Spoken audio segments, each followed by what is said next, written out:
if I know anything about this group, it's that you guys are receptive to the great big fat what if, because so many of us here bring interesting things to talk about. So Wendy invited me to share with you about a pilgrimage I recently did to Carcassonne, a medieval city in the south of France. About a year ago, I've had an interest in the Cathar people. For those who aren't familiar, the Cathars were a Christian sect, we'll say, Christian visionaries, some say mystics, who believed in a benevolent spiritual source, but they weren't aligned with the Catholic Church. And so they were considered heretics and were ultimately genocided during the Inquisition. But in my meditation, I just kept feeling this call, what just in my own heart began to call the call of the mystics of Carcassonne. And I didn't really know what that meant, but I felt a very strong pull to that place. And it's funny because I guess the thing I kept hearing is some truths are anchored to place. There are truths that you would not be able to get in your meditation chair in the same way as if you're standing at the pyramids of Giza or Carcassonne or Stonehenge, let's say. So before I sort of go into the fore story, I want to give you a little bit of just one piece of perspective about something that happened. And that is, so I arrived in Carcassonne along with some friends. And there's a basilica within the walled city. And I highly encourage you to Google a picture of Carcassonne so you can see how massive, I think it's 29 ramparts, something like that. So it's a massive medieval city. And I knew that there was a cathedral, but I did not know the cathedral was not within the walled city. There's a basilica within the walled city, and there's a cathedral in the newer part of the town. But in my meditation before I went, and this is really a piece that I want to give to you that I hope will be insightful. As I was meditating one day, I'm talking to the cathedral in my meditation, as though the cathedral is a someone rather than a something. And the message that I got was, if you come as a seeker, if you come as a tourist, if you come as a pilgrim, I cannot talk to you. You must enter the cathedral as a cathedral. Otherwise, we're not in resonance, right? We don't speak the same language. So that was an exploding head emoji for me of, I would never have had that thought myself. That would never have occurred to me to enter the cathedral as a cathedral. Or in the case of within the walled city, to enter the basilica as a basilica. So on the day that we went into the basilica, there were four of us, three of whom myself and two others I'll mention, but I went in sort of with that mindset of, okay, I'm entering the basilica as a basilica with no anticipation. I didn't go in expecting anything. I went in to see what I would experience. And Michelle and Lisa were also there with me. And we were mandated to be quiet, so we weren't really talking, but each of us had an experience. And when we came out, both Michelle and Lisa expressed, that's a sad place. I felt nauseous. That was really a sad place. And I didn't have that experience at all. I felt something other that I can't quite name, but it wasn't sadness. It was just almost as though my senses were heightened, but I didn't make any decisions.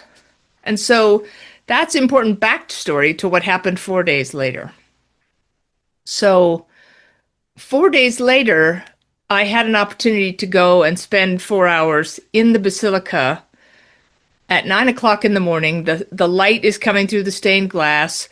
The tourists are there doing their thing and taking their selfies and whatever. But I found a little corner where no one had been, like just out of the way, where I could see what was happening, but I wasn't in anyone's way. And there was a place where I could put my hands on the stone, which is what I had been guided to do, is you need to come and you need to put your hands on these stones because the stones have something to say. And so as I was sitting there in my tiny little alcove in a chair with the light from the stained glass on me, and I put my hand on the stone. Now, the other thing to remember is that the thing to know is that the first stones of this basilica were placed in 1096. So very ancient. And obviously, every stone you pick up is a child of stars, but that's another conversation. So I put my hand on the stone, and immediately I felt something that I didn't anticipate, which was I felt a hum. And it was so startling that I thought, I'm making this up. So I took my hand off the stone and the hum stopped, or the sensation of the hum stopped, a vibration almost, although that's too overt to what I experienced. So I put my hand back and there was the hum again, that vibration. And then I took my hand off and it stopped. I did this a couple of times just to make sure I wasn't imagining it. And then once I established that something was indeed happening, the stone started to speak to me. And this is where the backstory about Michelle and Lisa's experience 4 days earlier all of a sudden made sense. Because what the stone said is, we remember your name and we thank you for coming. And the next thing was a wave of sorrow from the stone. And you have to, just for context, I'm holding the stone as a someone, not a something. The wave of sorrow. And the words that followed were referencing all of these tourists walking through and taking the pictures of the stained glass and the statuary. And the message was, they don't see me. They hunger for the sacred, and they don't even see me. And I could feel, it's kind of like for those of you who are mediums or have mediumistic ability, when you do a reading for someone and the loved one comes through to convey a message, oftentimes the loved one gives you their sense of emotion. Does that make sense, Sally? You know what I'm talking about. Where if I'm doing a reading for and Sally's son comes through, he gives me the feeling of his love for his mom, and I feel it as though it's my love, right? So there was this sense from the stone that I was feeling the sorrow of the stone as though I was the stone. And again, I say that because enter the cathedral as a cathedral, enter the basilica as a basilica. So all of a sudden, the sorrow that Lisa and Michelle picked up made sense to me. And here's the teachable moment. The teachable moment is they were perceiving the basilica as a something. So they had a different perspective. They're standing at like those 5 blind men and the elephant, right? It's a snake, it's a tree, it's a rope. Their perception with the basilica as a something was that was a sad place.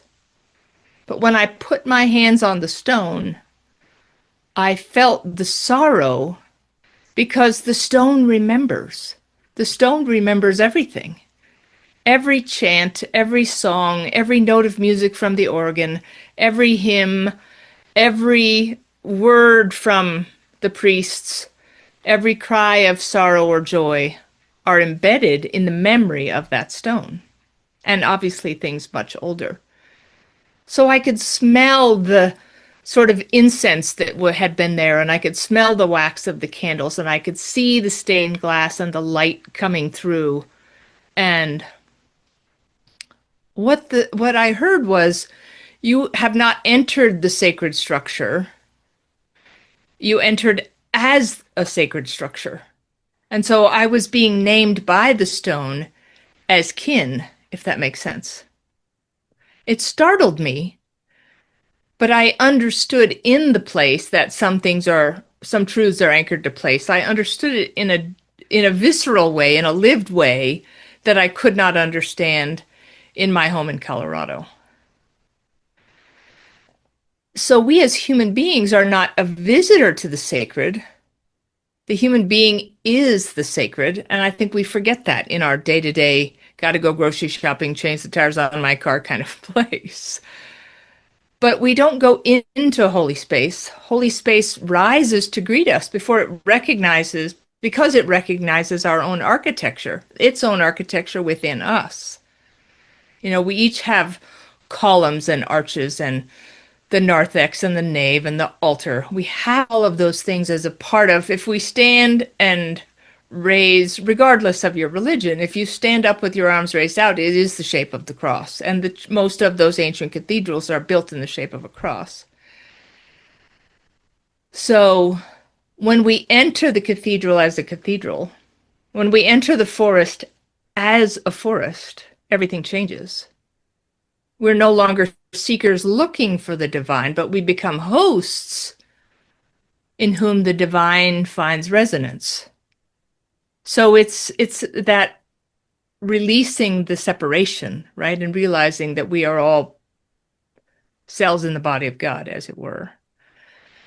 And Henri Corbin in 1969 wrote a piece called Mundus Imaginalis, which I highly recommend. But one of the quotes from his piece, which you can find free online as a PDF, things will tell you who they are if you'll listen.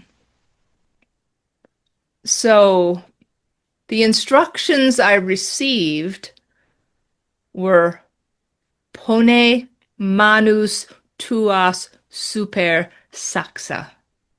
Place your hands on the stones. And so I did. And something happened that bypassed language. The knowing inside me was amplified by the stones. So I didn't learn something new. I was being reminded of something that I am. And this subtle communication was subtle yet unmistakable. And I didn't question it. You know how, I mean, I left brain science girl, it's so hard sometimes to just sort of push the left brain science girl over to the side and be in that place where I can truly listen and to feel that hum. Because the stone is not silent, it's just slow. So when we listen with our nervous system, with our imaginal, not imaginary sense, the stone becomes not object, but interlocutor. Did I pronounce that word right, Dan? I always get that one wrong. Interlocutor? How do you... I know what it means, but I don't remember how to say it. Interlocutor. Interlocutor. Such a great word. It means a partner in conversation. And every stone is made up of matter older than Earth. You can go out into your yard or look in Virginia. Behind her, there's a path. Even if it's a cyber path, there's a path behind her. You could pick up any stone on that path, and it is older than the stars.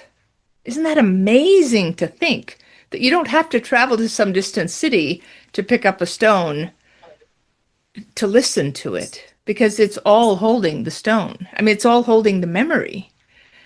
And it's older than the Milky Way.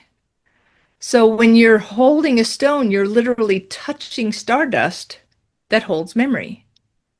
So of course the stones remember. So I came home, Reader's Digest condensed version, for those of you older and old enough to remember those books. I came home and I knew that lithomancy wasn't the right term. Right? Lithomancy is like the throwing of the stones or the throwing of the bones, and you're looking for patterns in the casting of the stones. I knew that wasn't right, but I couldn't find a term that made sense to me. So I sort of went into my meditation. I went back to the Basilica and I asked a question, which is, what is this? What is this experience, so that I can speak about it? And the answer was hierolithic listening. So hiero is sacred and lithos is stone. So listening to the sacred stones.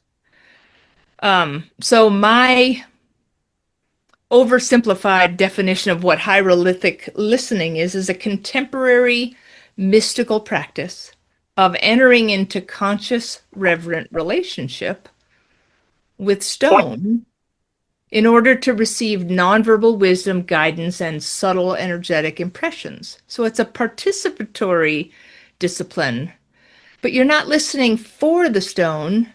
This is directionality matters here. You're not listening for the stone, you're listening with the stone. How many people are old enough to remember Laverne and Shirley? Okay, Schlemiel Schlemazel. You link arms with the stone and you skip down the path together and you listen. It's reverent, attunement-based practice of opening your awareness to subtle wisdom, memory, and communicative presence within the stone. But engaging, I'm going to try it again, Dan, engaging with it as an object, not just as an object, but a conscious interlocutor. Did I get that right? Interlocutor. Interlocutor. Close enough. It acknowledges that consciousness is not confined to biological life. That perhaps, or what if, mineral intelligence exists as much as human intelligence, just like people putting their hands on trees or algae or moss. So quiet attention, somatic awareness, imaginal receptivity, again, not imaginary, imaginal. Henri Corbin talks about that. And presence rather than outcome. Like if you go in with outcome intent, you lose something, right? So hierolithic listening isn't fortune telling, it's communion. So I'm not facing as much as standing beside. So it assumes and demonstrates that consciousness is not just confined to biological life. So,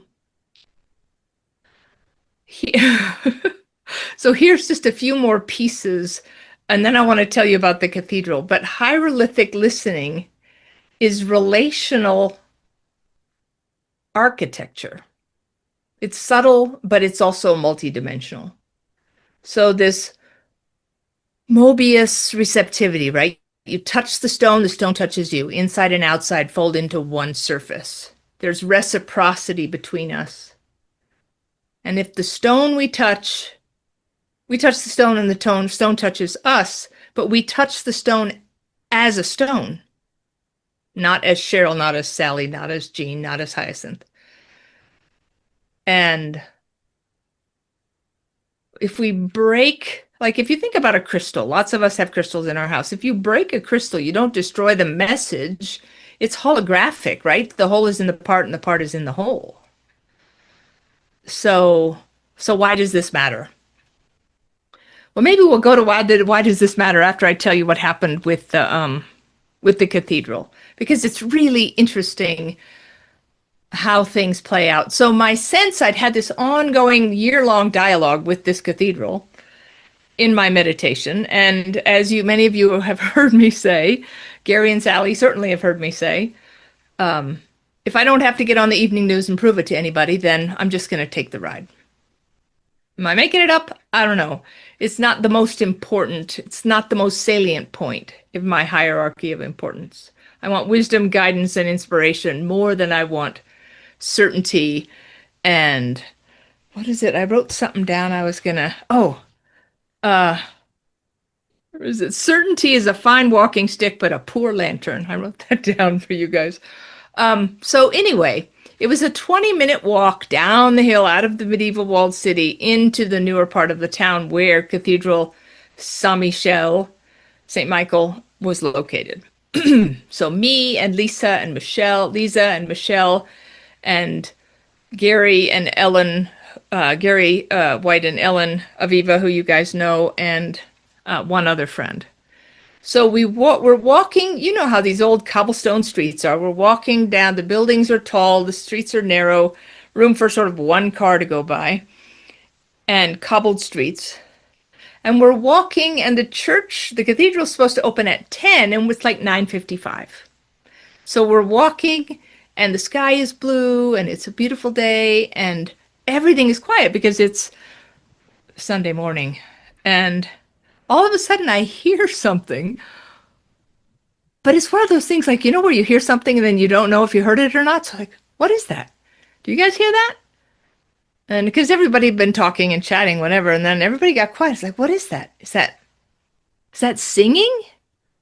So we're getting closer as we're listening, and as we're getting closer and closer and closer to the cathedral, which wasn't supposed to open until 10, it's clearly massive amounts of singing coming from within the cathedral.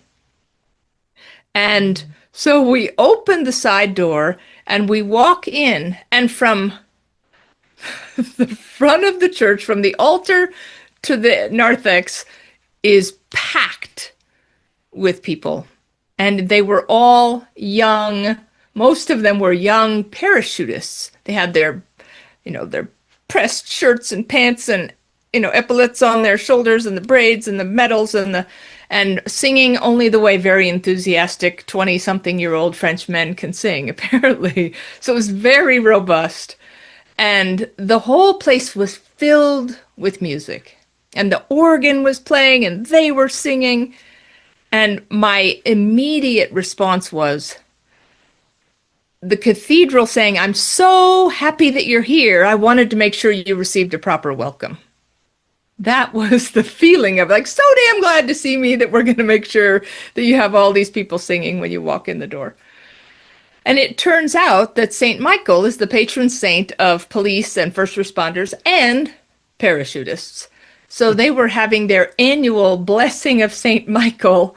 And at the front of the church were all the veterans with their walkers and their medals and their berets. And so the priests went out and then the veterans went out and all the young men walked out. And within 5 or 6 minutes after we got there, it was over. The place was empty. Boom, the doors were closed. And I was so amazed that welcome was provided for us. Isn't that amazing? So why does all this matter? And again, I entered the cathedral as a cathedral. And all I can say to you, I don't have a comparator, right? I didn't try walking in not as a cathedral and then walk in as a cathedral. So I can't give you the comparator in this instance. I just walked in as a cathedral. So for me, why this matters is 3 reasons. It restores relationship, not only with spirit, but with the earth itself. Too often to me anyway, it seems like we divorce ourselves from these other points of consciousness. We're reaching out to people, not trees or stones. Like, this is all of a sudden, this just popped into my mind. Like, if Christ, whether people believe Christ was crucified or not on the cross, just take the ride with me for a second. If Christ was crucified on a cross, that cross was made of wood. That wood used to be a tree or multiple trees. If I wanted to reach out, could I ask those trees for some wisdom? I don't know, but it's so interesting if we can. Thank you, Regina. I saw that little nod, sister. I appreciate you for that. Can we think outside the box if we're all cells in the body of God, if we're all part of this quantum field, then the information is there, but it doesn't always occur to us to ask. So it restores relationship. It dissolves materialism also in some way. And I'm still sort of piecing this together in my mind, but we stop pretending only biological life is alive. If spirit is alive, they're no longer biological life. So we can say that, we know that to be true, most of us. Instead, though, we choose to remember consciousness is everywhere and it's expressed in many forms. So, and the other piece of it, and obviously there's certainly layers of this, but it makes mystics of all of us. When the world around us becomes a dialogue that we can engage in, spiritual and mystical experiences become more accessible, not rare, not elitist, but human. Just like all of us know. I mean, to me, this whole thing about someone who is quote unquote a born mystic, I think it's either we're all born mystics or none of us, mediums. We're all born mediums or none of us are born mediums. It doesn't get to be both. It's just some of us remember sooner. So I was a late rememberer to my mediumship. But when we learn to listen differently, the world begins to speak to us everywhere. So, Carcassonne, I was listening for the stones and I was listening for the mystics. I was listening for the Cathars who had been burned alive by the Catholic Church. And I'm writing a book about what the stones and the Cathars gave me. So, spoiler alert, I'm not going to totally disclose what that is, but it was very interesting and it was not what I had anticipated. But what Carcassonne, the medieval city, taught me is you don't enter the sacred, you are sacred.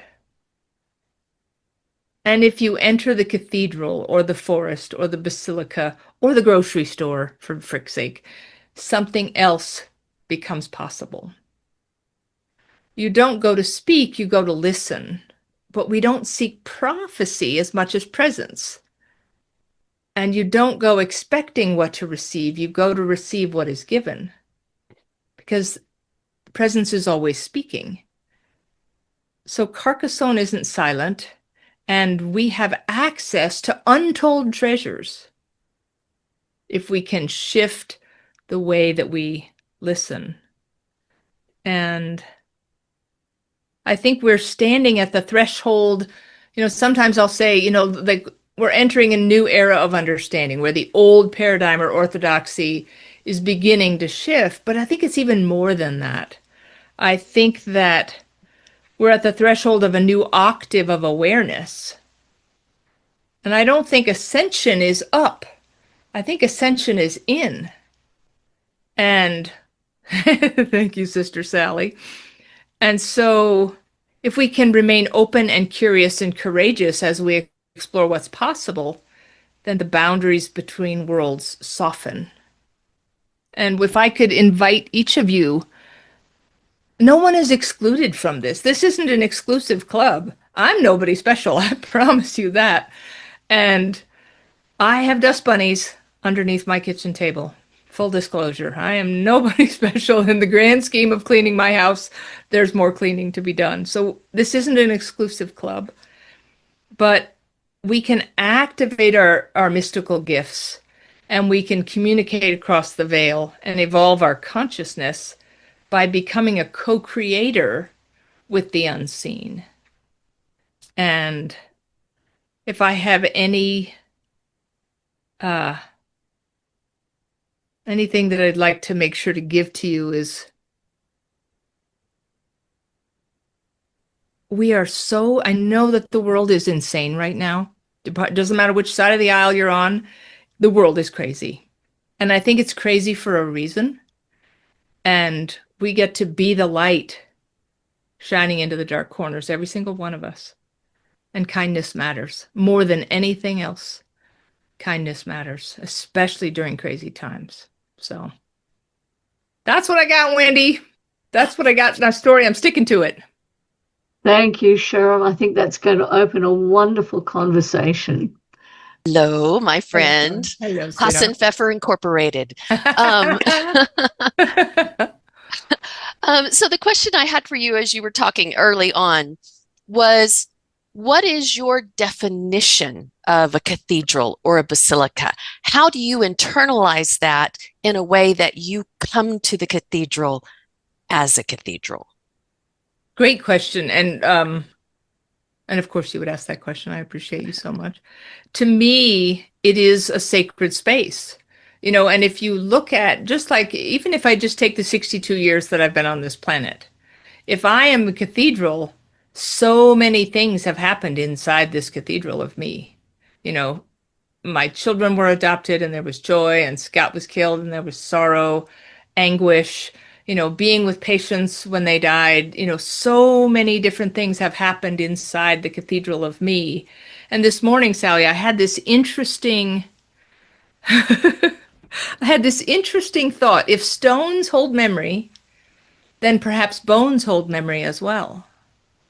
I hadn't thought about that, but I have, because I can't seem to bring myself to let them go. I have some containers with some of Scott's ashes, and they just make me happy. I have them around, and I sometimes stick my fingers in the ashes and I wipe them on me. And all ashes are, they're not really ashes, they're pulverized bone. And so, but I love those remains because they are the bones that he walked through this life with. And so maybe those ashes remember that road trip we took. Do you know, like maybe there's some resonance in there? I don't know. I just had that thought this morning, but to me, it's a sacred vessel, right? And for whether it's a mosque, whether it's a temple, whether it's a cathedral, there are sacred spaces the world over. And those sacred spaces, within those sacred spaces, sacred things happen. And within us, sacred things happen. So I don't know if that answers the question or not. Well, it absolutely does. I just wanted to understand sort of your context for it because I am with you. I have been pulled to the energy of sacred sites, to the story that's embedded in sacred sites, and I've had some really kind of mind-altering experiences in those places. But I just thought it was just a nice key point to understand what you meant by that statement. Well, and that gift of enter the cathedral as a cathedral or enter the forest as a forest, it has, in ways I can't even begin to put into language, it has changed. Like I've always wanted to go to Stonehenge. I've never been to Stonehenge or to the Great Pyramids of Giza. But I will now go differently when I go because now I understand a different way of engagement rather than the tourist or the seeker or the pilgrim. Yeah. Well, and just really quick, I will suggest to you because you're not too far away from it where you are. Casa de Santa Maria is the last place with significant earth energy that I have visited in southern Colorado, in San Luis. San Luis Valley? Yeah. Yeah. Yep. There is Susan Sanderfer, who has been on this program before, has developed this garden site. And my goodness, they have opened something up there. So if you get a chance to visit, take a trip. Awesome. Thanks, friend. You bet.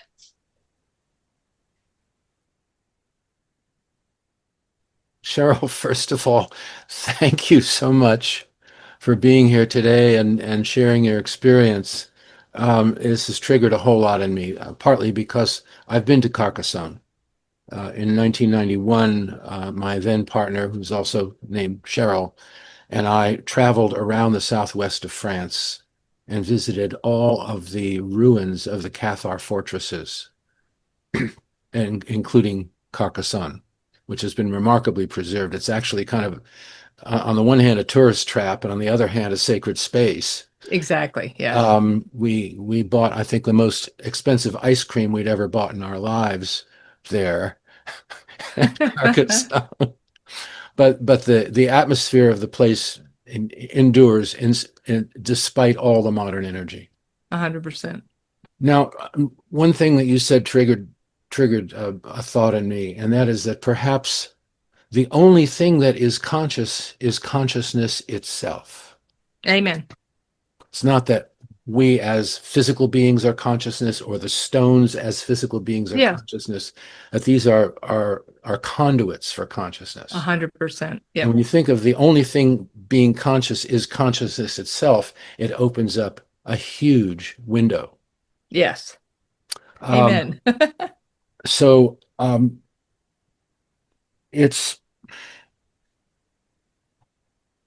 I don't know where to go from there, actually. But I can appreciate your experience there, and you know, and not only in the south of France. I mean, the ancient cathedrals throughout Europe have much of this quality. But it was a paradigm shift for me. That's the distinction that I will be fully transparent with. Is I have lived in Europe. I have traveled through Europe. I've been into many of these cathedrals and castles and ruins. But I didn't have the information that I went with this time. So it changed, like I was looking through a different lens that was completely novel for me, and it changed my experience. And I received much more information It's like standing in the yard with the hose hooked to the faucet, but not turning it on. Right. The the other thing I wanted to mention is that during this tour of the remains of the Cathar fortresses, that my friend Cheryl and I always absolutely agreed on the feeling of a particular place Hmm. without sharing it verbally at first. There were Hmm. places that we couldn't wait to leave. They were just on some level kind of horrifying, and others we didn't want to leave.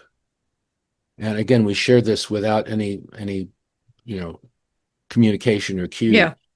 And that was a remarkable experience in and of itself.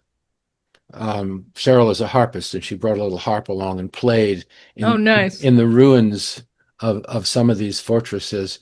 I can share one picture here. Um, if you can see that, Yep. this is in a Cathar fortress called Parapetus, which is in. These fortresses are at the tops of mountains, Yes.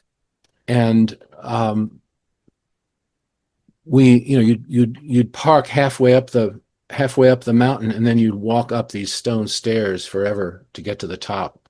Yes. And you wonder how these amazing places could have been built in the first, I know. with Yes, in nothing but 1096. human and animal power, and the cutting of the quarrying, the cutting of the stones Yeah. with nothing but human and animal power, and what these folks were able to achieve at the time. Yes.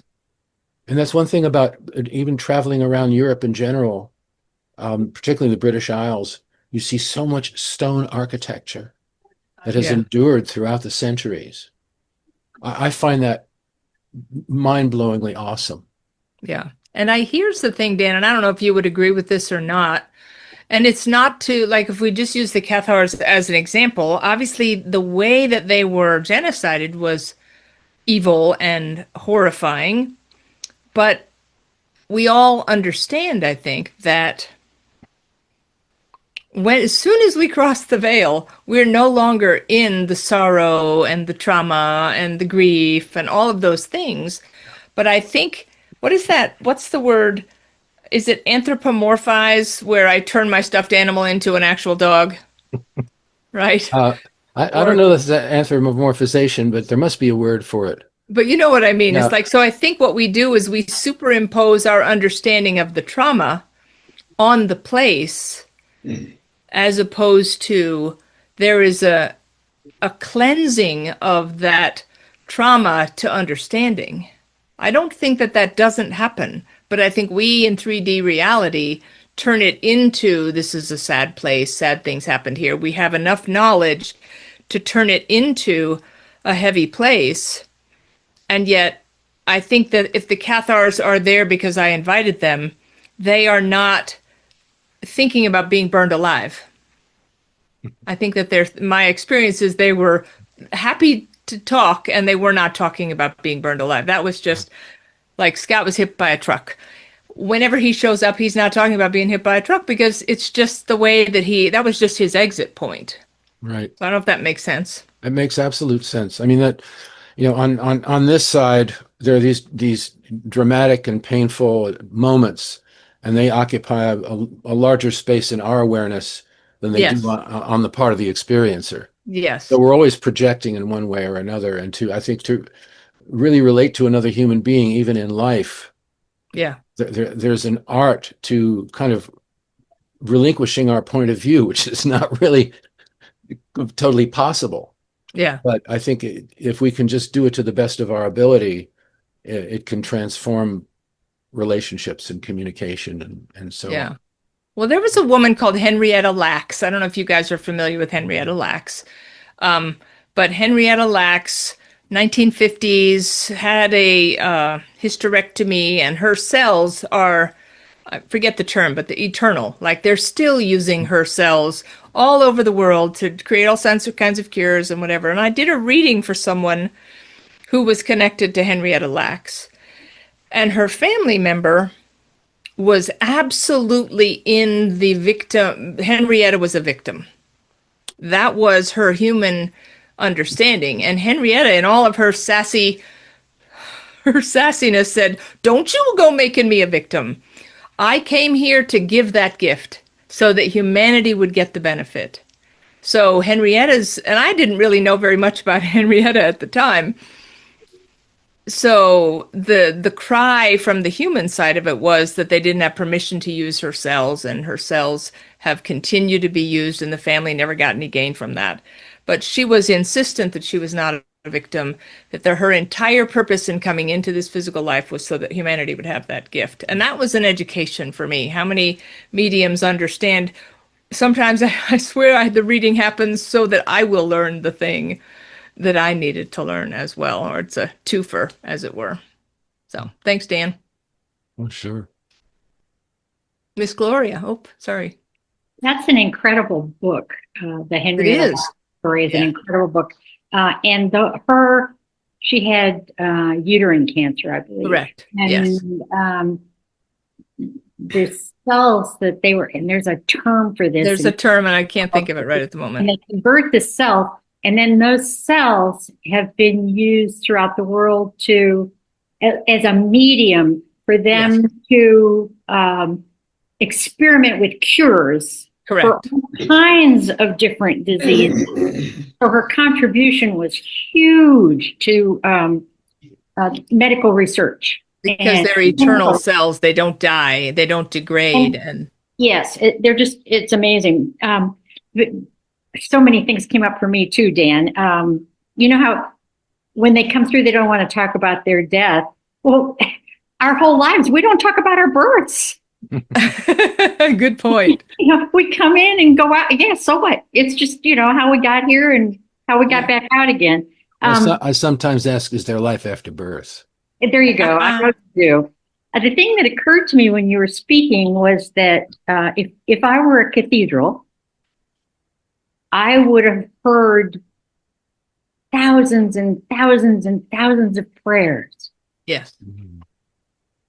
And I don't think most people go into a cathedral to pray in gratitude so much as they go in desperation. So, yeah, my stones would be filled with, so I can see why Michelle picked up sadness in there. That just, being a cathedral and thinking about all those thousands of prayers and people in desperation, if that were in my stones, anyway.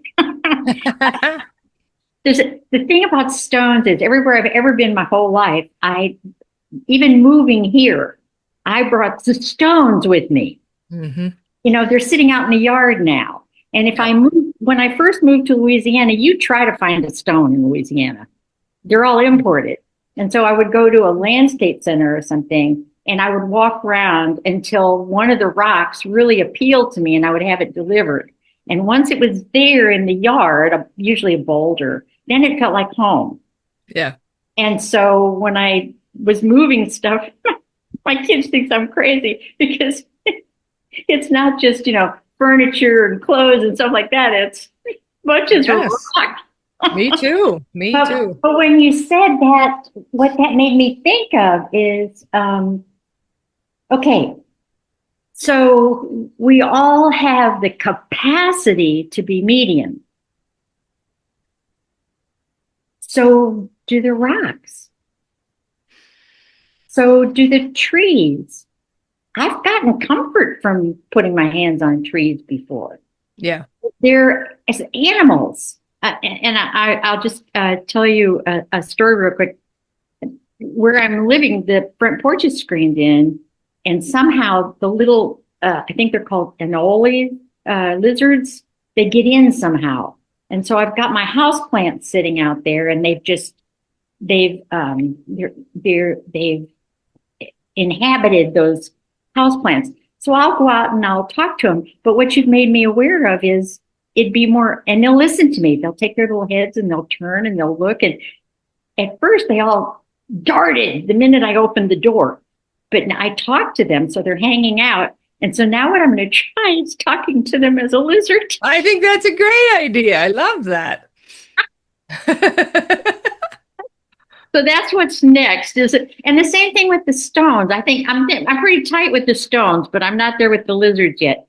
And the other thing that we're so also obviously aware of, I know people whose way of being in the world is anger and Yes. resentment. And when I go into their space, I can feel it even if they're not in there. So that's my evidence for my experienced evidence for what you're saying is I actually feel that in an office or a home of an angry, resentful person. It's real uncomfortable. Yeah. And there are homes where I couldn't be more comfortable because this incredible, it can be full of dust bunnies. It can be full of dirty dishes. It doesn't matter. If there's good energy in there, it just feels good to be in that space. So I think we've all had that experience. So. Yeah. Thank you, and sister. thank you, Cheryl. Appreciate you. Cheryl, you can take over and just call on people. Thank you can do Wendy. this. Hi, Regina. Oh, there you are. Oh, you're still muted, sister. Great talk. Love it, love it, love it. You mentioned about the sacred spaces, and others have mentioned that too. And I'm putting my hand up because I want to have a slight disagreement, because I think that it's just no matter where you are, it's sacred. You are the sacred space at all times. Of course. Yes. Yeah, and we're conscious. We are a conscious projection of sacredness. We've created this. We've come into this form, and we've created more. Whether it's building with rocks, or building a church out of wood and stuff like that, but which, of course, all of the memories that start occurring from natural resources that elicit information to you, such as the walls were doing it. There's that saying, if walls could talk, they do, if we could listen. 100%. And the only place where I would push back is semantics, in that if you and I were to travel to Indiana, to go into some little diner somewhere, and there's some guy called Bob sitting at the diner, I guarantee you he doesn't know that he's a sacred space. Absolutely. So it's not that we aren't all that, but we don't remember that. And, right. Right. And that's the same with, we remove, by us bringing in our anger, our fear, our thoughts, remove what we consider sacred. Yes, and like someone wears a cross because the cross is their touchstone to remember. It's just, what is that? What's the word? It just becomes the focal point of a larger concept, right? And you are so blessed, Regina, in your holographic, infinite perspective, and in even though I would say I strive to that expansiveness. No, you're there. Don't worry about that. Well, but it's more that was such a humbling, beautiful reminder of, this will sound funny, but of mechanism of action. If I enter the forest as the forest, if I speak to the lizard as a lizard, like, I'll give you an example, Regina, and it'll sound like it's off topic, but it makes the point. So a few years back, I had skin cancer on my lip. And it was a squamous cell. It was pretty bad. And so they wanted to do a Mohs procedure, which was going to end up being, we're going to cut off your lip. And I'm thinking, you know what? I'm just not going for the whole facial lip removal thing. And so I was working at a cancer center, and I went to the radiation oncologist, and I said, okay, here's the pathology. Can you radiate this so that I don't lose my face? And he looks at it and he says, we can absolutely radiate this. It's going to be Monday, Tuesday, Thursday, Friday for 3 weeks. Okay, and I know I was in oncology for 25 years. I know what the dance is, but I've never been on the receiving end of it. So week number 1, Monday, Tuesday, Thursday, Friday, no problem. Second week, Monday, Tuesday, no problem. Thursday, it was bad. By Friday, I was weeping. It was so painful. And the The physicist is saying, you can't feel that. I said, well, excuse me. Yes, I can. He said, but you shouldn't be able to feel it. And so I said, you watch through the little glass window. I will tell you when that isotope hits my skin. And he says, well, there is that thing they say about redheads that have a lower threshold for Ah, pain, which is true. But anyway, it was so painful by Friday that I didn't know how I was going to get through the Monday, Tuesday, Thursday, Friday of the third week. It was like they were taking a blowtorch to my face. ah, But I had started the radiation with, okay, who should be with me to help me through this? So I got Albert Einstein here, I got Nikola Tesla here, I got my mom on one foot, and I got Scott on the other foot. So every day I'm seeing them helping me get through this thing. So I go into the radiation oncologist in tears on Friday afternoon. I said, can I stop? I don't think I can take this level of pain. And he said, you know, the data shows if you don't want this to come back, you got to finish it out. And this guy's a friend of mine. We worked together for 10 years. I mean, it wasn't like he just was a sales pitch to sell me radiation. Anyway, so I go home that weekend and I'm thinking, how in the hell am I going to do this? So I thought, okay, I'm going to ask my old friend, Mr. Tesla, for some advice. And this was such a paradigm shift. So I'm in my meditation. It's like, okay, Mr. Tesla, how do I do this? And he said 3 words. And I knew as soon as he said them, I knew that he was right. He said, be the beam. And I was like, enter the cathedral as a cathedral, right? I hadn't, right. till today, I hadn't thought of it, but be the beam. So I get back on Monday, they got the lead in here, they get all of my loud mouth full of lead, and they're going to do this thing, and I hear the isotope coming down the little wire, and no pain.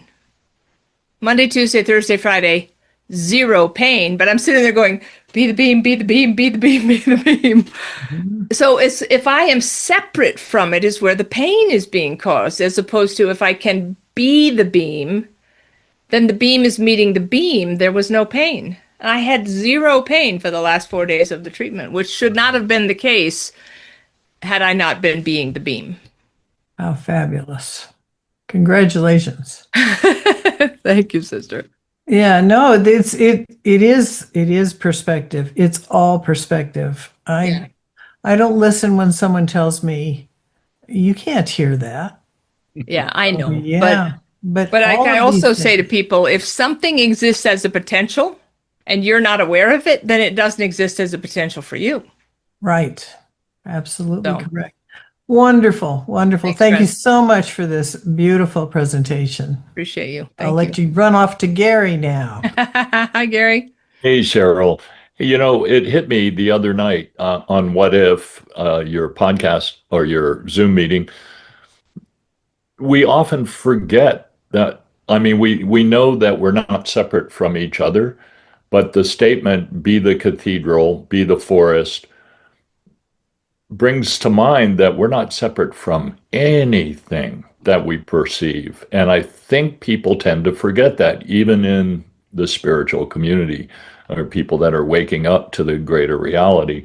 So I want to thank you for that gift, that reminder that you gave the other night and again tonight.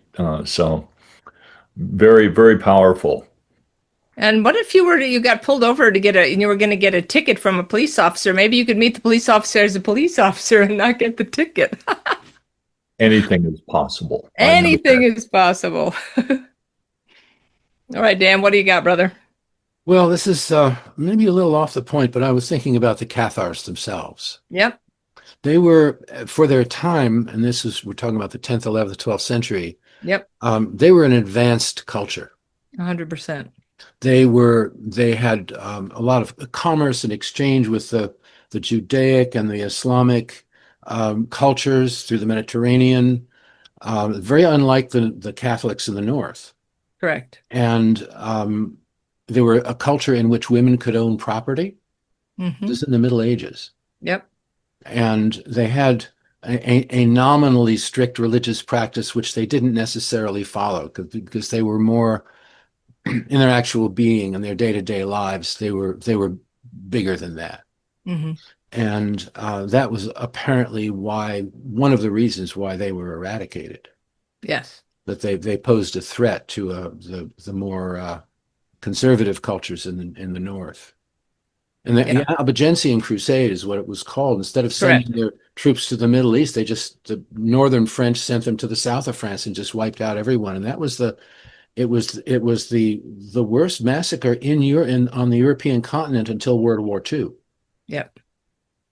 So this is a very, very potent and dramatic time, and the contrast of enlightenment and backwardness in our at least in our Western culture.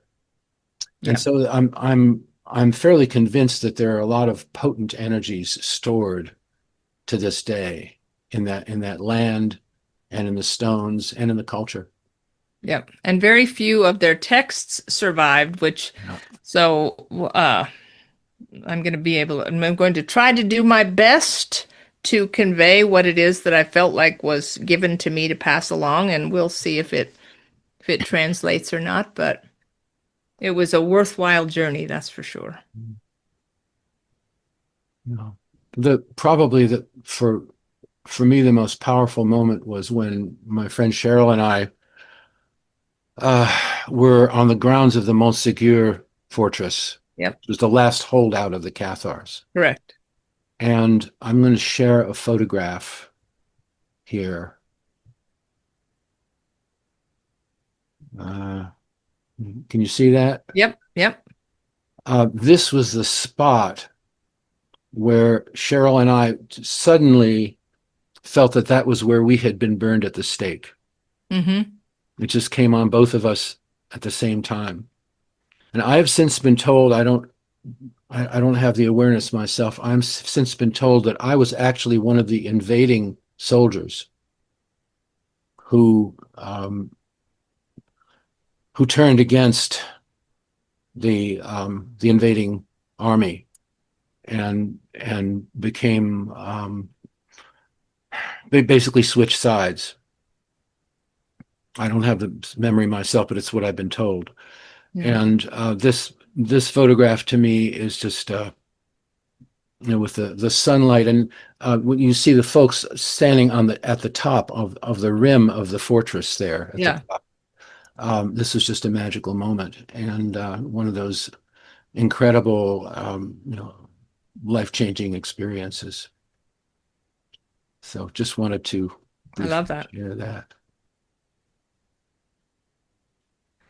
Well, I almost did a full hour. Just we got 2:02 on my clock. Wendy, we did it, sister. You certainly did, Cheryl. Now, I'm just interested to hear from some of the people who haven't spoken. I'm just wondering if we can hear from anybody who has had experiences with places or with listening, different kinds of listening. I'm just thinking, just even taking it to what's going on at the moment with people not listening to each other. Mm-hmm. I mean, we're not even getting to the basics of parents listening to children and husbands and wives listening to each other, let alone listening to the Stones. There Correct. seems to be a lot of need for all kinds of listening.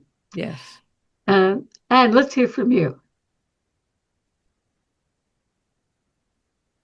I've been listening to this with a lot of interest. In the 1990s and the 2000s, I was busy teaching Celestine prophecy. And I was doing seminars in different locations in the United States. And the emphasis, if you remember the Celestine prophecy, was really all about energy, teaching you that everything is energy. And one of the favorite lessons they loved was, for example, feeling the red rocks talk to them. And I taught them how to listen. And we went to several locations, Hendersonville, Americans, Stonehenge up in New Hampshire. We went all over the place. And as well as I would pick out some really old trees and I'd say, okay, now go talk to the tree. And Cassadaga was one of these places where I taught that stuff. So people ate it up, and I'm listening to this and I'm saying, this is like deja vu. Wow. And at the time it was considered a little bit wacko. And Yeah. here now we're talking about, like, this is not wacko anymore. This is on point. I suppose it depends on our audience. Some people still think we're wacko, Ann, but that's okay.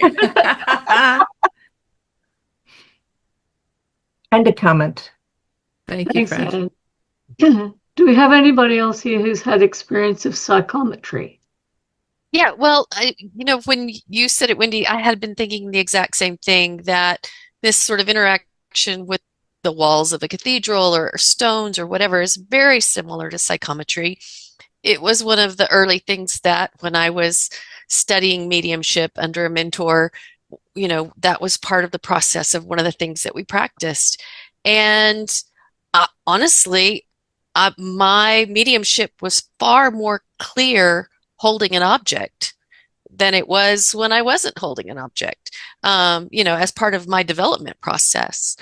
So there is something, and I can't tell you exactly what it is, about, and I don't want to call it energy, because it's not like, I felt anything energetic within the object, but the act of having that connecting item, right, in my hand or in the vicinity seemed to just be an aid, whether it was a permission slip, right, that just made me think that it should be easier, and so therefore it was.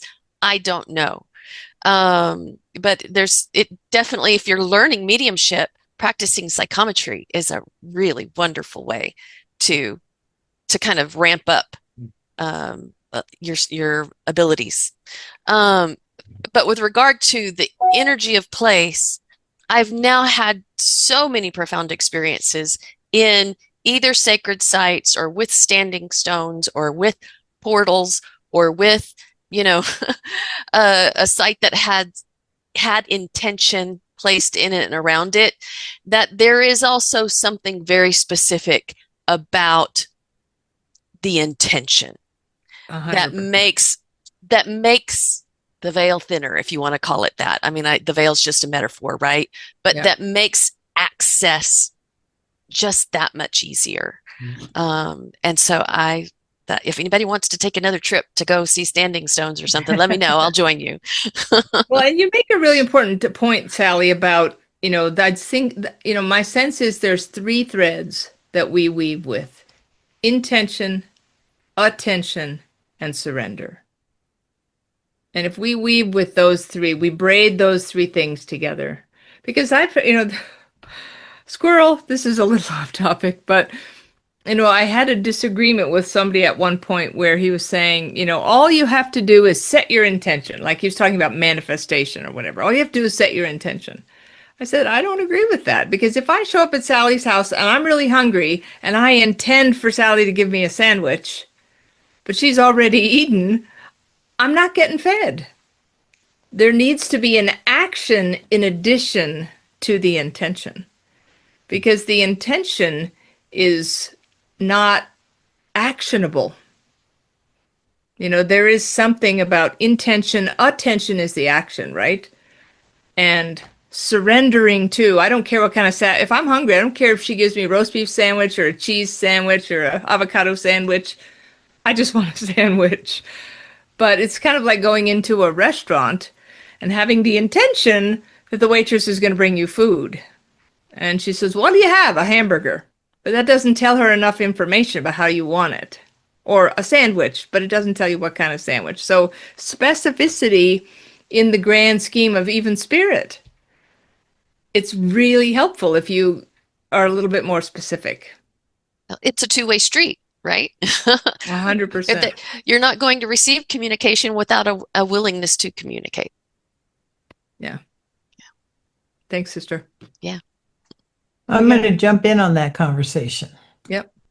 Because that attention is I think, in addition to it, would be the active participation. 100%. And yeah, because no matter what you try to manifest, there has to be an active participation. Exactly. Absolutely. You have to show up. Yeah. Yeah. And I'm so thrilled that you had this experience, Cheryl. It's so much fun. I think more than anything, it's just so much fun. But you can sit on a park bench and tune into it, and they'll tell you who was just there, Yeah. who just sat here, what was the fight about, or what was the lovers tryst about. You can get a couple, you can get, all sorts of things, a dog, it doesn't matter, but you can do this. It's psychometry. I Yeah. think on a grand scale, I so much want to see the megaliths and things like that and put my hands on them and listen to them because I want to hear their journey. Yeah. Yeah. I'm so fascinated by all of that too. Well, and I say to people, don't wait for the thunder if the whisper is enough. There is something of receiving what's given rather than, well, that's not exactly what I was hoping for. Well, there's a nuance too. If you only ask for a sandwich, then you better accept what's brought, unless you're being a little bit, like I didn't walk into the Basilica that day with any outcome intent. I just went in.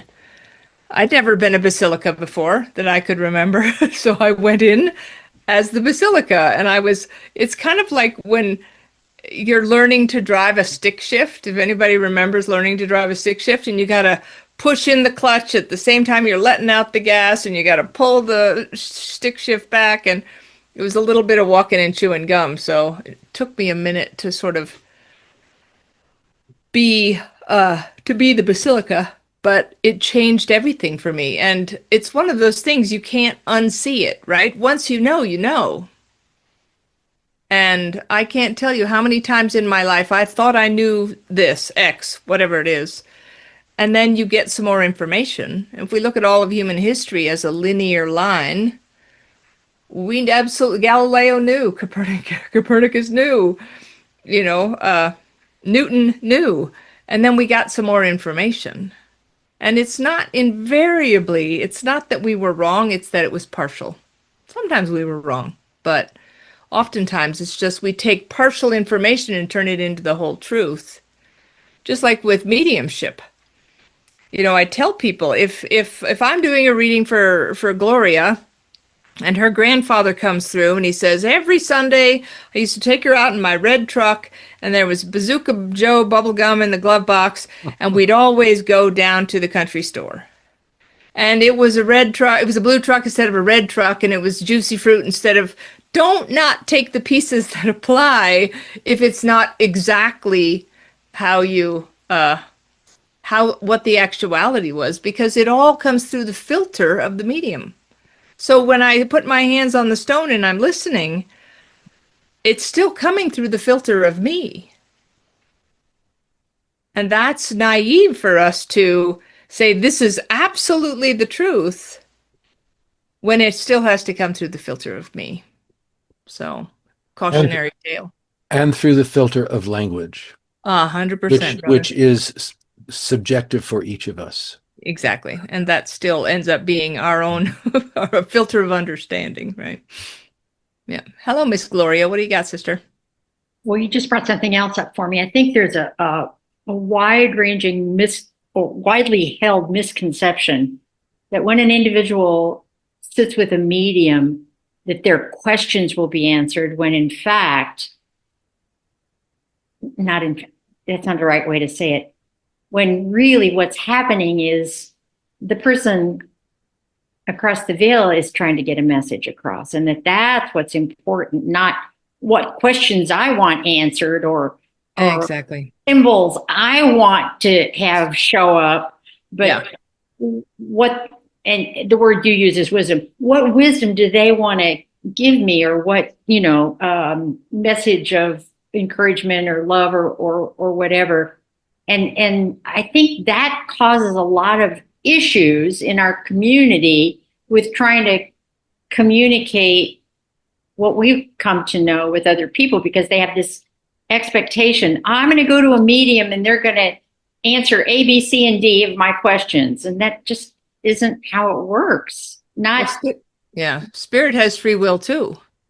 Exactly. And their agenda is different than our agenda. But I'm really glad you brought that up because it's a really great image that sort of metaphor that might be helpful.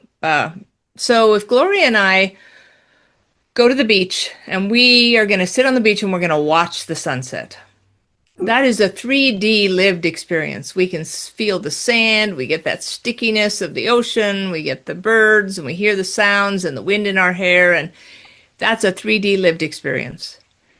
But if somebody is filming that sunset and we go back to Gloria's house and we turn on the television and we watch the same sunset on the television, and there are people in the house that weren't at the beach with us, that is a flat rendering of a 3D experience. And so when I do a reading for Gloria with her husband, John only has me to work with, and it's a flat rendering perhaps of what it is that is the dynamic thing that John wants to say. And so to keep in mind the idea of the flat rendering as it is never going to be John standing here telling Gloria the message. If it's coming through me, if it's coming through the television, if it's coming through AI, there are all of these media that are providing flat renderings of a much more 3D holographic experience. And yet we set a bar that says, oh no, Regina and Cheryl and Sally, you better give me a 3D rendering. But the flat rendering is all that's possible. Now, if I go to Costco today and I buy one of those TVs that's as big as this wall, with all the super pixelated abracadabra, it's so beautiful you feel like you're there, that's different than if I have the TV that I had in my house in 1972 with the rabbit ears. Different pixelation, so different mediums provide different pixelations, but it's still a flat rendering. And if we understand that, then what we do, and I'll say this to sort of wrap it up for myself, is when Scott died, if this is my hierarchy of importance, when he died, the top of my hierarchy was certainty and evidence. I didn't want guidance, I didn't want wisdom, I didn't want inspiration. I wanted certainty and I wanted evidence. But at some point, as you get enough of your own anecdotal evidence about what is real, at some point, if you're going to keep growing, you have to flip that hierarchy. Now at the top of my hierarchy, I want the wisdom and the guidance and the inspiration more than I need the evidence and the certainty. Like I said, certainty is a good walking stick, but it's not a good lantern. So can we step outside the walls of logic and say, was that Scott that Regina brought through or not? But was it helpful? Was it hopeful? Was it healing? Did it change me in some way? Was my hierarchy of needs met? If my goal is inspiration, guidance, and wisdom, then it doesn't matter. And many of you have heard me say this before, but like two of the classic books that everybody in the world loves are Paulo Coelho's The Alchemist and Khalil Gibran's The Prophet. Now, how many people have read those books and were changed in some way? Show of hands. Okay. And the thing I want to tell you, spoiler alert, is that those are not true stories. Those are fictional stories. So the point is, fiction can change us just as much as fact can. So you have to understand your hierarchy of importance. Does it matter more that it's provable, or does it matter more that it changed you in some way? And I'm not saying, there's no judgment here. Everybody's hierarchy of importance is different. But if you're crystal clear that it doesn't matter, at the top of my hierarchy is always evidence, then you're going to be frustrated and you're going to miss the value of something, because all spirit can do at any time in my lived experience is push through a flat rendering into a 3D reality. And they're as limited as the media and the technology. Well, Cheryl, I think you're talking here about information versus experience. Information being the flat rendering. Correct. Yeah. I try to give people that so that they have a frame of reference for holding it. Like if you're expecting the lived beach experience and what you've got is the television, it's never going, but if I come and I tell you guys every single thing that I can tell you about having been to Carcassonne and what my not very expensive ice cream cost, my gelato wasn't very expensive, and I ate a lot of it, sadly. But I can tell you what it smelled like, what it tasted like. What I give you all of the description. It's still a flat rendering because I haven't taken you there, right? So it's just something. I think that these pieces, these constructs, are helpful so that our disappointment goes down if we understand. Oh, okay, this is what it is, and it's a flat rendering of a lived experience. Yes, Miss Sister Wendy. I would like to invite my friend Marcia in on this conversation, because I know Marcia's got a lot to say, and she's been a long time teacher of mediumship in Australia and elsewhere. Marcia, you must have some input for Yay, us. Marcia. Hi, everyone. No, I've been listening and following along. You've done a wonderful presentation. And who was it that brought up the psychometry? As soon as you hold an object, it's someone else's energy on that. It's another person's you're holding in your hands. Correct. And so it's much easier to read when you hold an object and you connect with a person. If you watch mediums demonstrate, they need a voice. They need that link, even if it's only a verbal one. It's just like getting on a telephone. We need to have that energy talks to us when we work. Not only spirit, but the energy of the person needs to connect to draw the strengths of the spirit communicators further forward and to assist us. I think I've listened to you about the cathedral. I think it's brilliant because we are all cathedrals, and everything we're walking, talking, living experiences. And I think if we would all be able to listen to other people's journeys, and I'm always on about journeys. I wish more people would express, even if they did it on writing, a little bit about their journey. I worked in aged care for a long time, and I used to love listening to their journeys, but that's long forgotten. That's long forgotten. 100%. But that's a living essence of what's passed through life. And I think that if we could share, we can actually attune ourselves to another person. I call that living psychometry. Yes. We can actually experience everything someone's been through by just touching a hand or being a part of it, if we open up and we ask consciously for that permission to do that. We can attach ourselves to any environment and be able to, especially if you're aware and you start to open yourself up and you're sensitive to vibrations and energies. Most of society isn't. Mm-hmm. Okay, exactly. But that's their journey, isn't it? Yes. That's their journey. And our journey is to awaken them a little, maybe in our own small communities or maybe in a small way, because I've worked with people who don't really want to be out there like you are here talking to me today, but in their own small way, I encourage that they at least support and open up others to what's beyond life. Yes.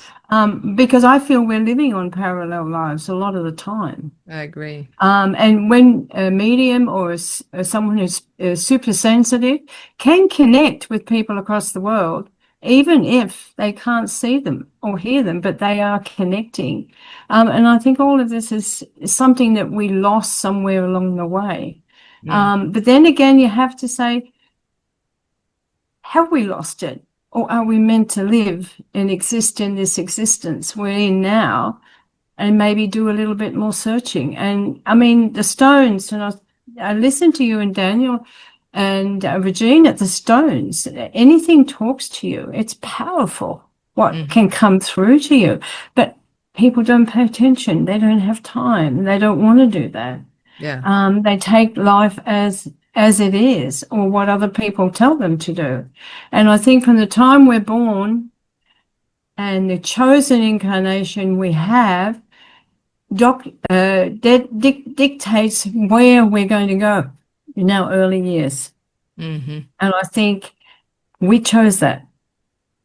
And when we get to a point where we can make a choice, that's when we change. That's when the inner essence of our birth and the reason for here starts to flourish and come to the surface. I don't know if you all agree with that, but we've all got a different concept. And I've listened to a few of you over a short period of time, and I think you're all brilliant. And you're outside what I do, but it doesn't mean that you can't absorb and learn more. But I love teaching people. I love awakening them. I love being able to heal people. And healing isn't a matter of going around saying, I cured you. Healing is a multi-layered level. A multi-layered level is a very powerful thing. And every one of you are doing healing. Every single one of you on a level or a layer in this beautiful world that we live in, and you do it globally without consciously being aware of what you do after you sleep. Marcia, that's fabulous. I just love that idea of living psychometry. I'd like to bring powerful. Hans, could we bring you in on this? Because I know you've got a lot of very interesting thoughts on it. Well, thank you, Wendy. Very interesting. Well, the reason why I am here today is because I was also told that I was a priest of the Cathars who died there at the time. I've never been in southern France, but I haven't really had any interest because I think if I have to know about it, the impulse will come. But at the moment, I just took it aside. And it was interesting to hear all the stories today. And I like what Daniel said about that, the whole consciousness speaking to us as well. And I made 2 short videos for people who are not as educated and as brilliant as everybody here today, because everybody knows all these things. But my videos are basically for people who have never heard anything about the spiritual path. And I made one about how everything is communicating with us, also the rocks and minerals and plants, and why we can hear them, because we in our evolution went through these stages. So we have been a rock, we have been a plant, and so on. Because this is in us, therefore we can connect with this again. In my video, I show this. And the other video was on touch. We speak positively about the touch, that we can read the previous owner and so on, and we read their story. But there's also a negative point of touch, that we very easily can pick up negativity when we touch without thinking on and so on. And in my teaching, Gabriele Monge says, be careful when you lean against the wall because you are tired or whatever it is, or when you hold on. Don't use more touch than necessary, because everybody who was there before left their vibration there, and they're not all good, and they may correspond to lower vibration in yourself, and they can ignite it. So that was just a little warning about the touch, the slightly negative aspect of it. But all of this is known with everybody in this circle. But I just thought if anybody wants to share it for those who do not understand this, those little videos which I put into the chat strip here may be helpful. That was it. And thanks so much. It was very interesting. I thoroughly enjoyed every minute. Thank you, Hans. Thank you, Hans. Now, I'm wondering if we can call on Hyacinth. Let's hear from you.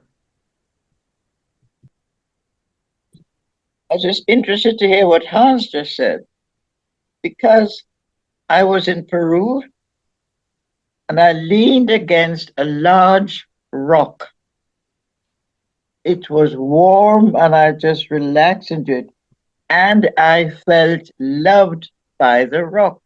And I thought, what? But I did. I felt loved by the rock, and I didn't dare tell anybody that because they would think I was crazy. But it was a wonderful feeling. Thank you. I love that, Hyacinth. Thanks, Hyacinth. Does anybody else have something that we want to hear from everybody? Sorry, who's that? Could I just say something?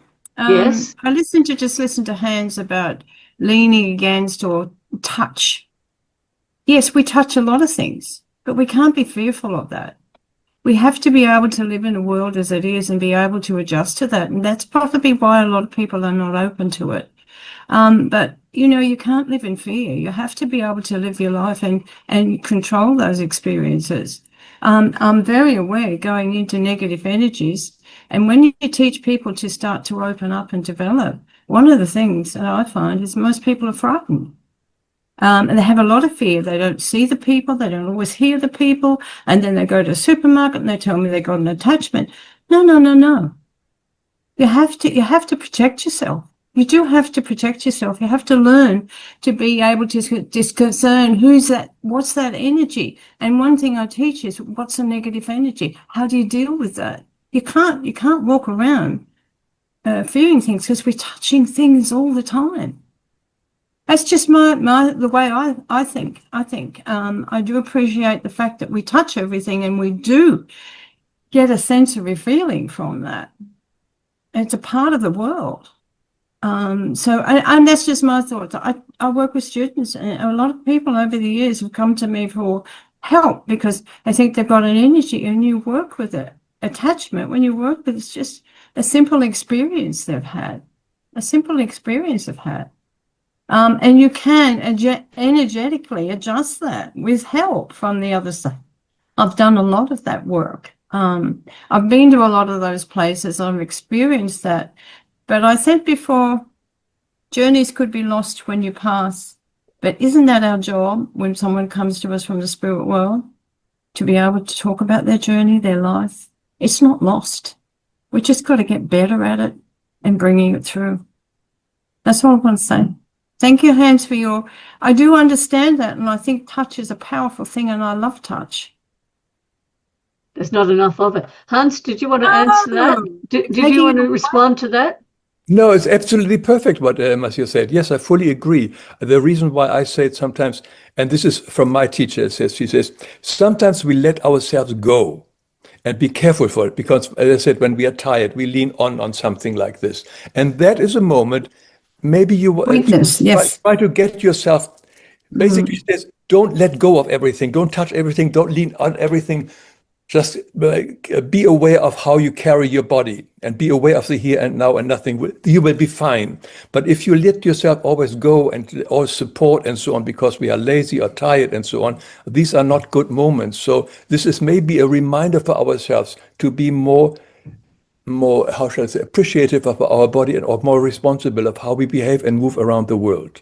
I think basically more straight up, more under control, keep our body also under control, than instead of letting ourselves go. And I'm the person who sometimes sits like this as well, and so on. And these are not really spiritually highly evolved movements and situations. So I think it comes more from that angle, to be careful of not letting ourselves go.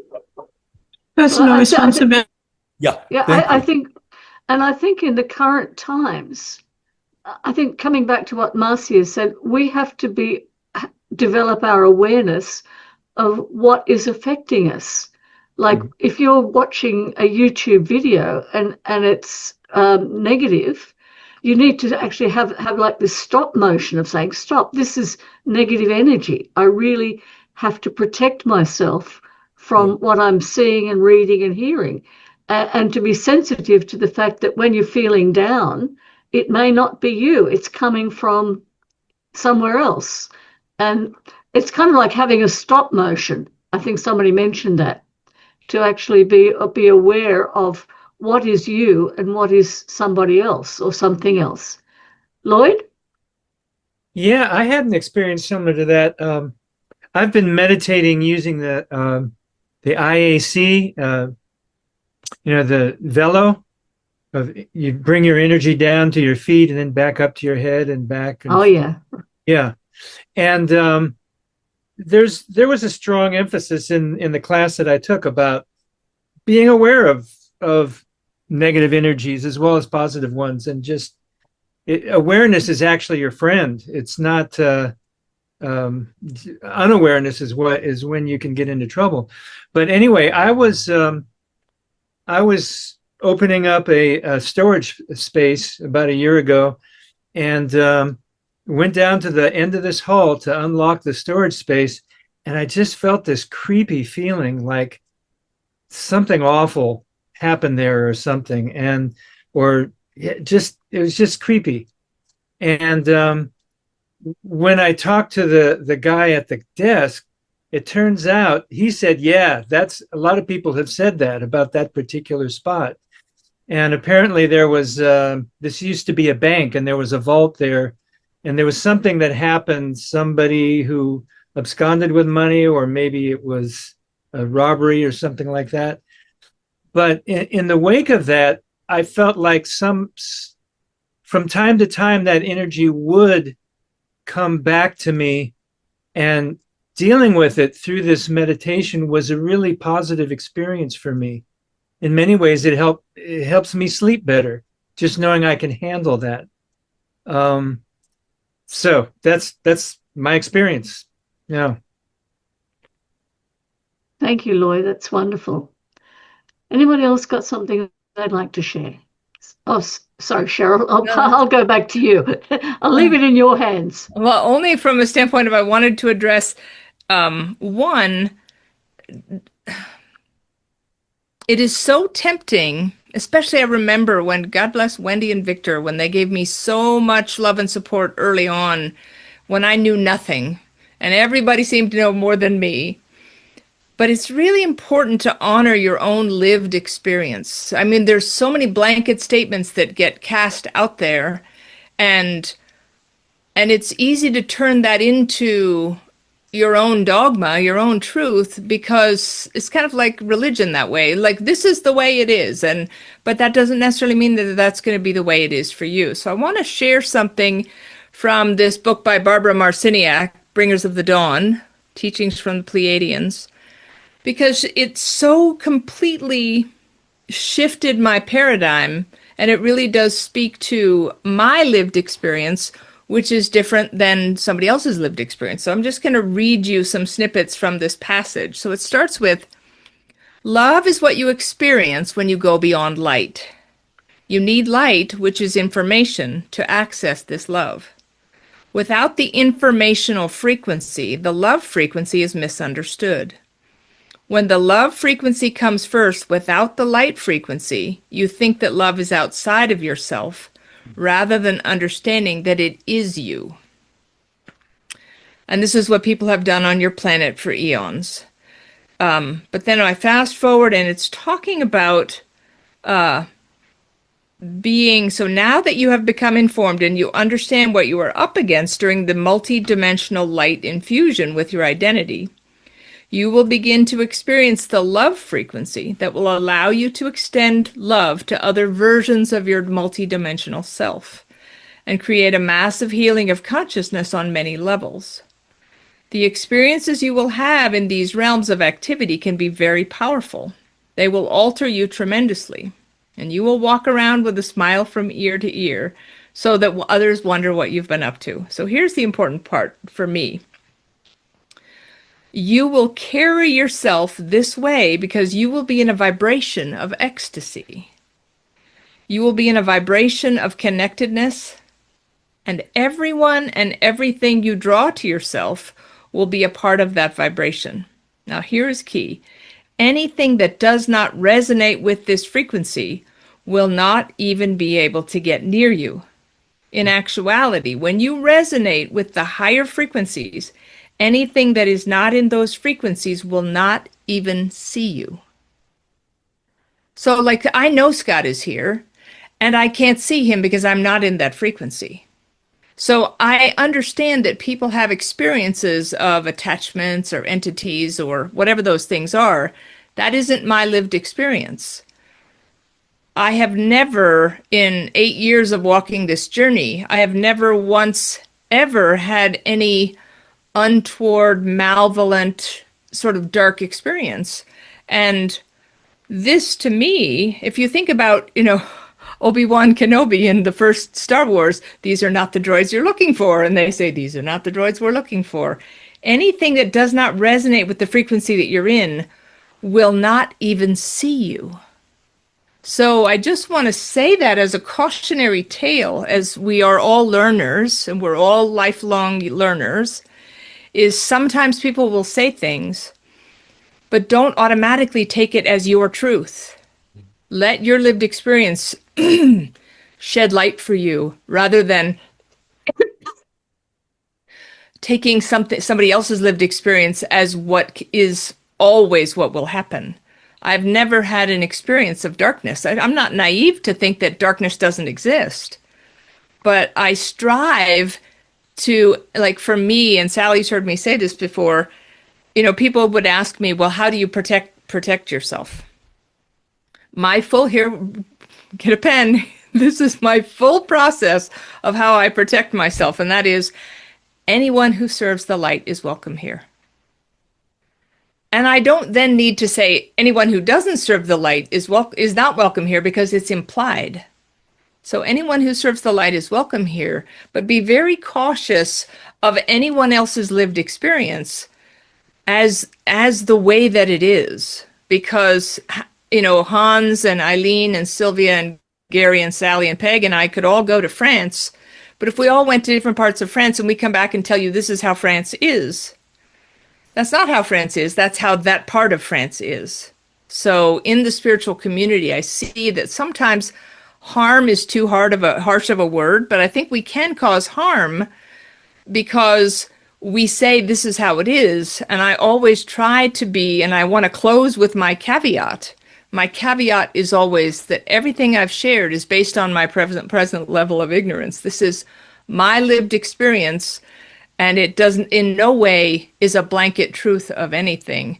And live into your experience and be very cautious to take anything on as absolute, because how it is for Gloria and Regina and Anne may very well be different than how it is for you in your lived experience and how spirit works with you. So, Lloyd, what do you got, brother? Oh, I was just saying that, thinking that what Hans had to say actually is, it's completely true. And I think that what we need to do is to be aware of that there is this negativity, and then we choose how we want to deal with it. 100%. Yeah. When it comes to something like COVID, I'm a lot more cautious than other people. I have what you see behind me there is an air filter. Yeah. I have it running 24/7 in our house and in our community clubhouse. We're in our community. Yeah. And I wear a mask when I go to the grocery store. But when it comes to vibrations, it's like I really want to learn to deal with this stuff. Yeah. So it's just a choice of where 100%, brother. Expose ourselves and no, I don't want to deal with that now. I'm going to be careful about that. Yeah. And if you think about it, Lloyd, as devil's advocate, if you think about it, you and I also are blessed enough to understand that we can deal with it, but we also have higher help. That's why anyone who serves the light is welcome here. And I know my bouncers will help with any of because I don't want the darkness, but I don't want to say I don't want the darkness, because I don't need to do that. I just say I serve the light, and anyone who serves the light is welcome here. But I think, Lloyd, what we sometimes, even in this community where we know better, we forget to ask for the help. I have a friend who has these really crippled, impossibly crumpled up fingers, and her husband's in spirit. She can't open a jar of pickles to save her life.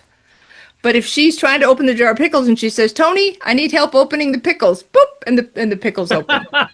Every time. So again, do we remember that we have invisible help? Heaven isn't real estate above a cloud somewhere. Heaven is just an octave. It's middle C to high C. It's just an octave away. But I think that it's that that mindset of, I'll do it myself, like the 3-year-olds do, as opposed to, I'll take all the help I can get. Anyone who serves the light is welcome, and my bouncers are in charge of making sure that the rest of it, I just don't want to deal with it. I know it exists, but I don't want to deal with it. I think it's all a matter of what it is that we want to learn. 100%, brother. Spot on. Yeah. Bullseye on that. Yep. All right. Okay, we're coming to the end of our session. Is there anybody who would like to say anything else before we wrap it up? Say real quickly, Cheryl, I love what you're folding up with, closing it up, is that it's all an experience, and it goes filters, and everybody has their own. And what really resonates is the truth within yourself. Each person has their own truth. I think of all the automatic writing I've written over years, and how each individual has spoken about the other side or their experiences of going over. none of them are the same. Right. None of them, because they go over with their experiences of who they are in their recent life, in their recent physical. So they take all those experiences right on over with them, and so you're bringing that information from their personality. So it's just the opposite when they're coming in here. And I just love how you presented that. Everybody's is different. Yeah. Thank you, Everybody's. sister. Yeah, appreciate that. I wanted to say to thank Regina for that again, because so often when someone has an experience, they say, "This is how it is." Yes. Yes. Thank you, And Hyacinth. that annoys because so many people have different experiences. So Now, that brings me back to the whole situation we're dealing with at the moment, when we've got people who politically, right and left, politically different, not taking into account the experiences that other people have had. And if we can listen to rocks, we can listen to each other. Yay, Wendy. That is exactly right. So that's But where, Wendy, they don't want to listen, and Yeah. that that's, is why and the that's the divide. whole problem. The That's whole right. problem is not listening, coming Kindness back to matters. kindness matters and listening matters. Yeah. And that whole thing of just listening to there are multiple perspectives on anything. Wendy, So I think we need to learn to listen to each other before we're gonna listen to rocks. I There you go. I think agree, Gary. I think that's a I don't know, Gary. I very think rocks might be a little easier. not necessarily. Not They might teach us to shut up and listen. That's right. That's Yeah. true.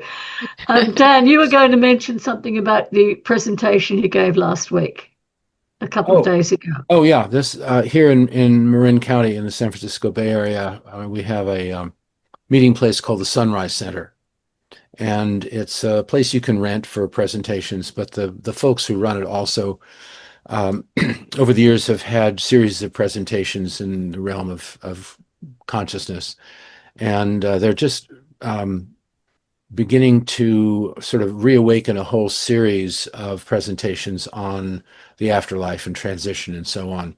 And so to start this off, the other evening I presented my Calling Earth film with a Q&A, which was also carried on Zoom. And I can send you, Wendy, the schedules for these presentations if you want to mention them in the weekly newsletter. Sure. But Absolutely. this will be starting, so there'll be near-death experiencers and the whole spectrum. So, And they're all going to be on Zoom, is that right? So people can access them from anywhere. right. That's great. Yeah. And is the recording available of your presentation last week? That's a good question. I'm going to have to find out about that. Okay, well, let us know. Anybody else got any events, anything coming up? Well, in that case, next week, we'll want to hear from everybody. Next week is a sharing circle. It's our community building circle. We want to hear what everybody's reading, doing, experiencing, sharing, and we're really looking forward to that. Sometimes wonderful things come out of our community circles. People get ideas, people start collaborating and networking with each other, and they say, oh, you're interested in that as well, and wonderful things happen. So we try to have a community gathering once every 6 weeks or so. So next week is it. All right, everybody, thank you so much. Thank you, Cheryl. It's good, Cheryl. So great to see you again after so long. Gary, where are you? Did you want to mention your last episode, or Sally with Christian Sundberg? Yes, that'll be coming out in a week, I believe, right? Correct, Sally? 2 weeks. Yeah. Let's see. 1 week. 1 week. 1 week. 1 week. It'll be next week. We had a great discussion with Christian Sundberg. He has a book, A Walk in the Physical. If you haven't read it, it's very good. And highly recommended. It's available free online. He's the most amazing speaker and experiencer and lovely, lovely man. Yeah. But I'm looking forward to that episode coming out, Gary. It was a real joy to interview him. So he's just so humble, lovely person. Gary, Okay, everybody. Gary, excuse me, before we sign off, how are you doing? What's the word on your house? Good. Well, long drawn out process. Let's see. So I won't go into great detail, but it's taking much longer, and I hope to be in sometime after the first of the year at this point. So, For those of you who don't know, Gary's house burned down. When was it, Gary? January 4th. In January 4th, beginning of the year, and he's been homeless all year, waiting for a new home to be built, and it's taking a lot longer. Yeah. But so Gary, it might be really good to actually get you to talk about that next week, to talk about what you've learned from the whole experience, because I know there's a huge spiritual awakening going with any loss. Oh, yeah. And that might be a good theme for us actually to talk about, what we learn from the difficulties, the challenging times in our life. Regina, are you saying goodbye, or did you want to say something? I do. On that note, I'm hearing that it would be really nice if we take 15 seconds of this moment here and surround the home in which Gary is living in currently, to send full of great gratitude and thanks to the hosts who have kept Gary from being homeless. Oh, that's giving a beautiful him a idea, bed. Richard. So just take 15 seconds, everybody, close your eyes, take a nice deep breath. Fill Gary's heart with love, his body with love. See that it expands. The energy is just pulsating in the room that he is sitting in front of his computer. As it pulsates, it goes into the hall, into the bathroom. It spills out into their kitchen, into the dining room and the other office and their other bedrooms of the home. It just fills with love and gratitude from all of us on Global Gathering. We thank the hosts who have generously opened their hearts and their homes to Gary to keep him safe and not have to worry about where he was going to sleep at night. And I have to say, Spirit has had my back the whole way.